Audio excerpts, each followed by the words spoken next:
This episode is brought to you by Audi. The road is calling.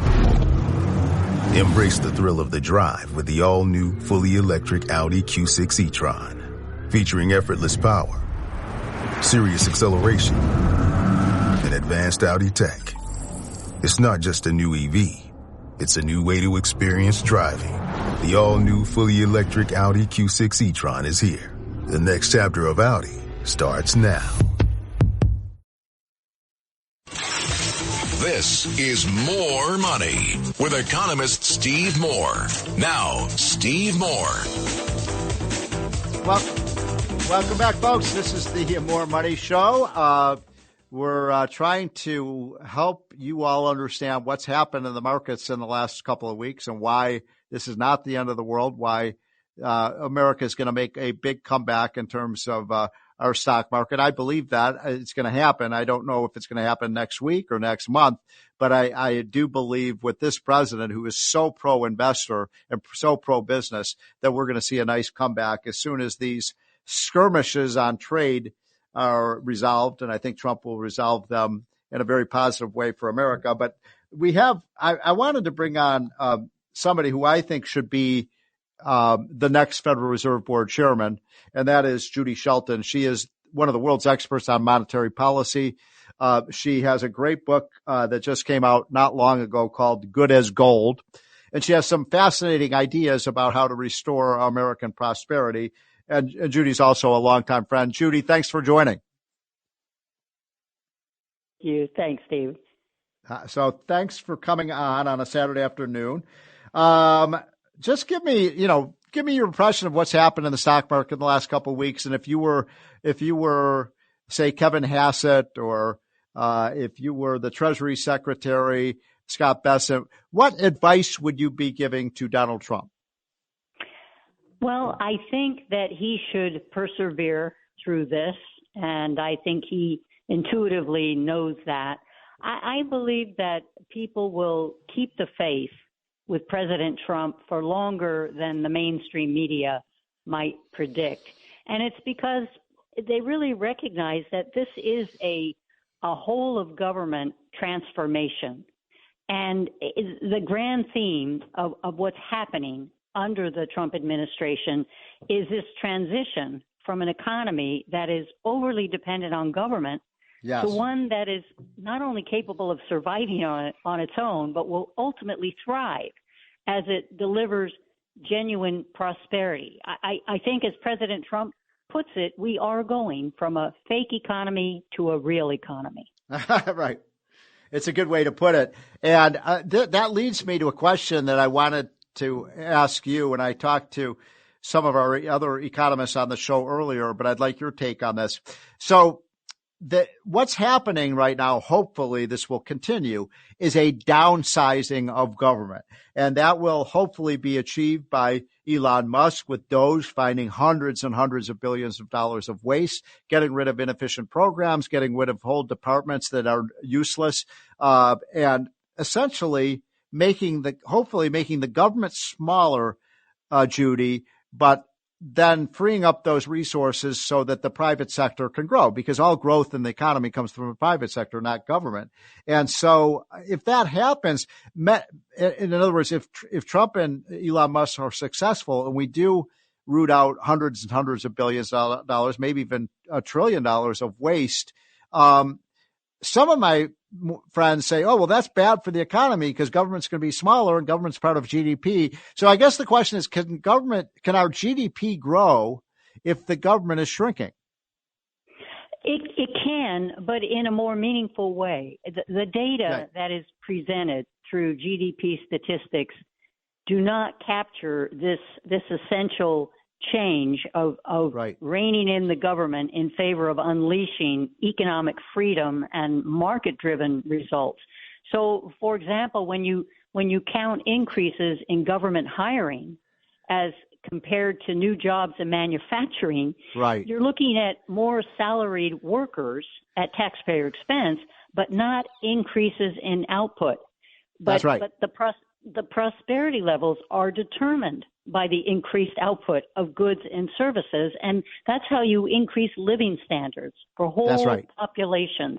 So even if the statistics indicate a slowdown or decline in GDP growth, the economy, the real economy, could still be growing stronger due to lower taxes, less regulation. We're already seeing lower inflation and lower borrowing costs in the long-term bond yields, and all of that serves to expand the capacity to deliver real goods and services.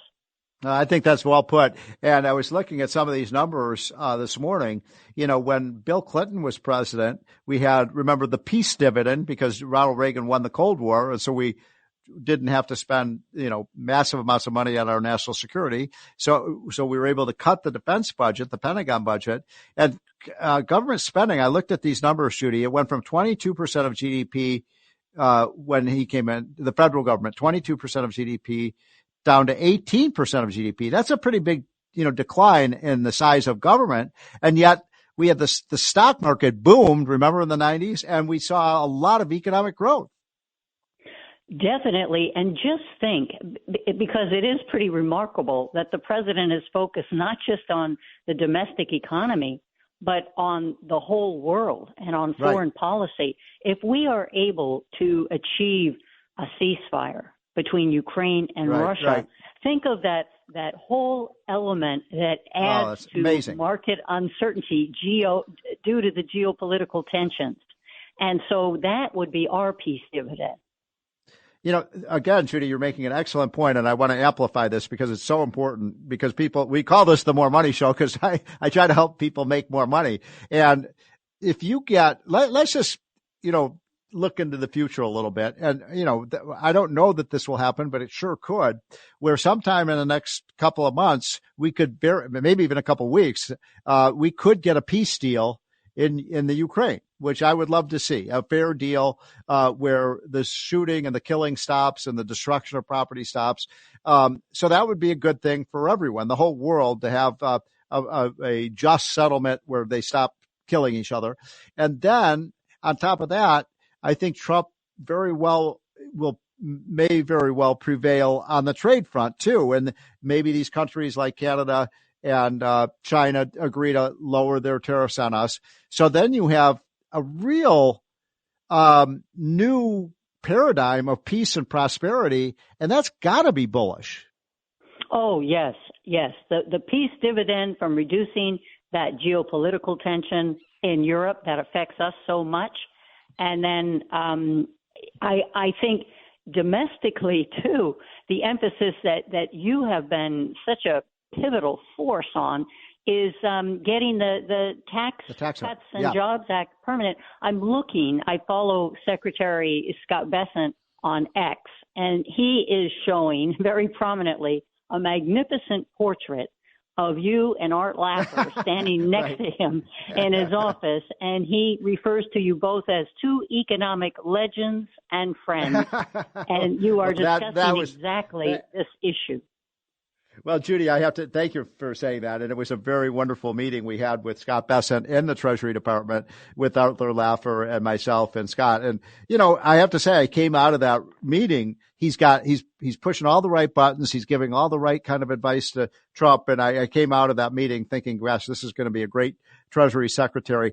So that's all an additional reason to be bullish. Now, I want to change directions if I could, because I'd asked you to come on a couple weeks ago, but you've been so busy. I'm so glad we finally tracked you down.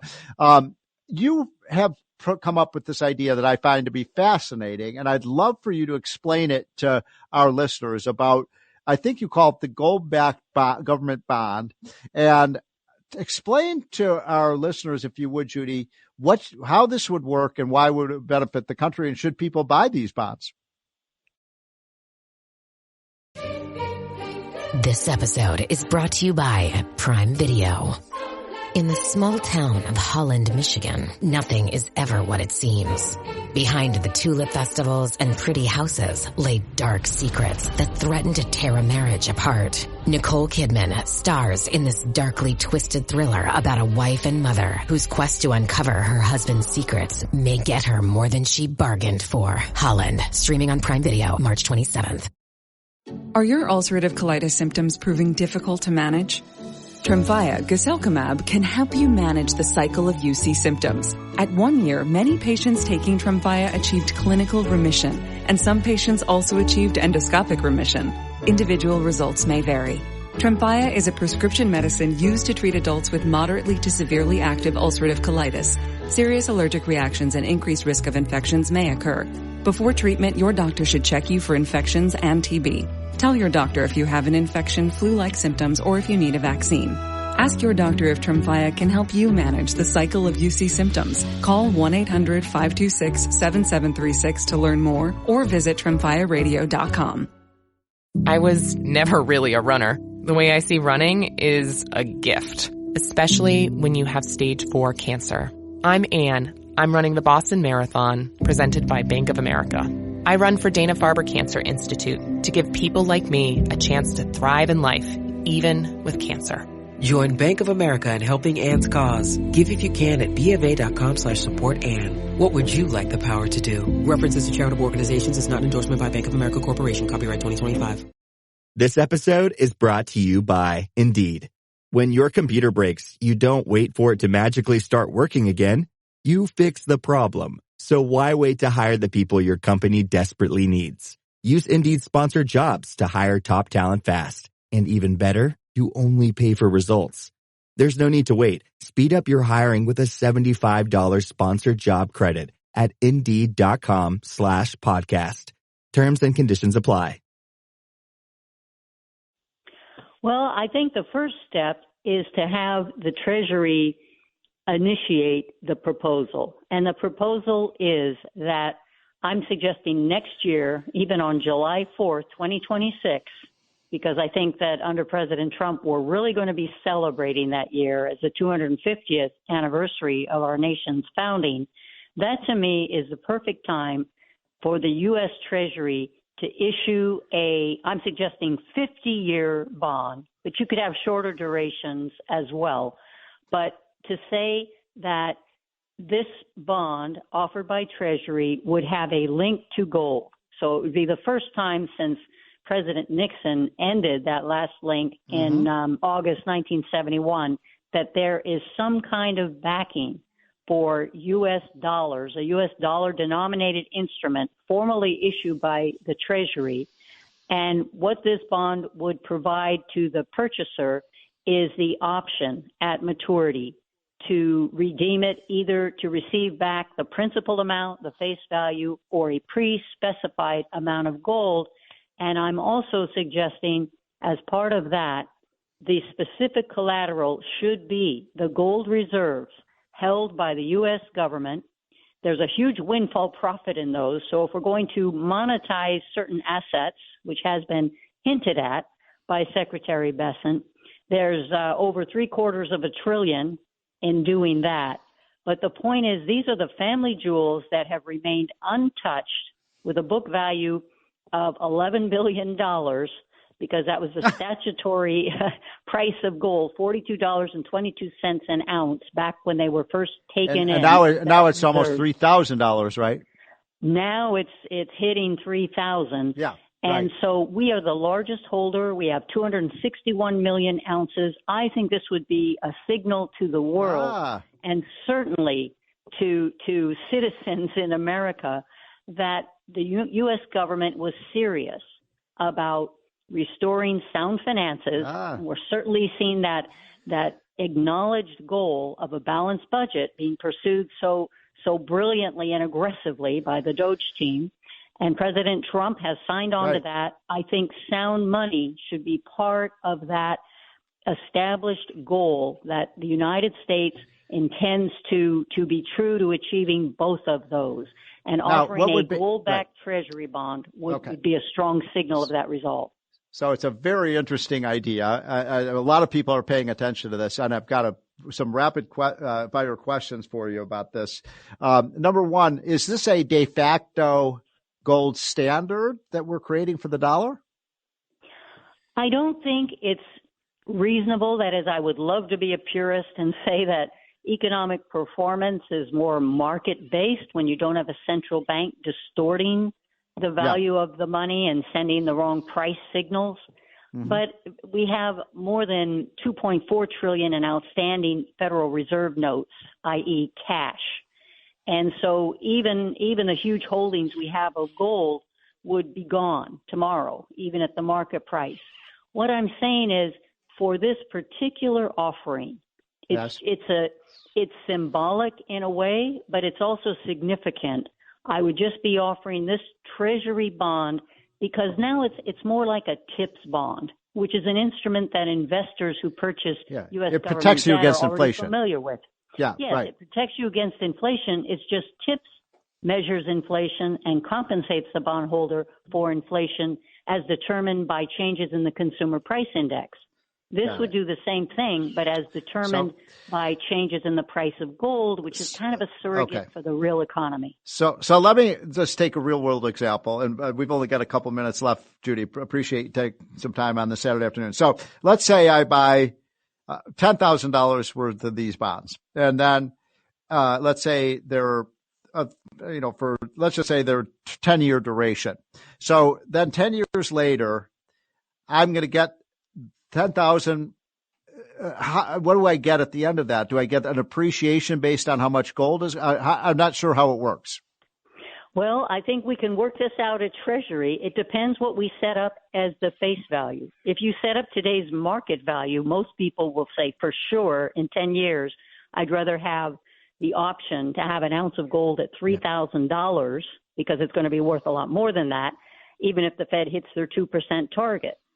So the way we will determine the yield on this is, what would you pay for that? What would you pay for an instrument that gives you the equivalent of, say, a $3,000 investment in a Treasury security? And we know what those yields would be. But it's also like having a put on a gold futures contract. It would also guarantee you, if you chose, the right to purchase gold at a certain price. So this is going to stop. This is going to stop inflation. Premium for this. Yeah, and this will reduce the incentive for the Federal Reserve Board to inflate the currency, right? Because it's almost like a check against inflation. It truly is, and one that becomes very visible to investment markets, and ultimately should become an information tool for the Fed, just as TIPS bonds are, because it would reflect the aggregate expectations of bondholders regarding the future value of the dollar relative to, in this case, gold. So that would be a clue to the Fed Monetary Policy Committee as to what people are really expecting in terms of the value of gold relative to the dollar. And that is an inflation expectation. I love it. It's a great idea. Judy, we only literally have 20 seconds left. How many people find out about this, read about it? Is it go to your website or what? Yes, you can read about it or Google my name and gold-backed treasuries, or follow me on X, Judy Shell. And I write often. Or all right, Judy. Good as gold. Good as gold. I love the book. Well, thank you so much, Judy Shelton, for coming on. Folks, this is the More Money Show. Now you're going to hear from two of the top of the business who are going to tell you how to make more money in the market. I'm talking about Ryan and Bob Payne. Owning a boat comes with a number of perks, like being able to fling your favorite fishing rod around. And here's another perk. Geico's boat insurance covers your boat and your belongings. And with specialist support from agents that are as passionate about boating as you are, there's so much value that you'll want to high-five someone. But not while you're holding your fishing rod.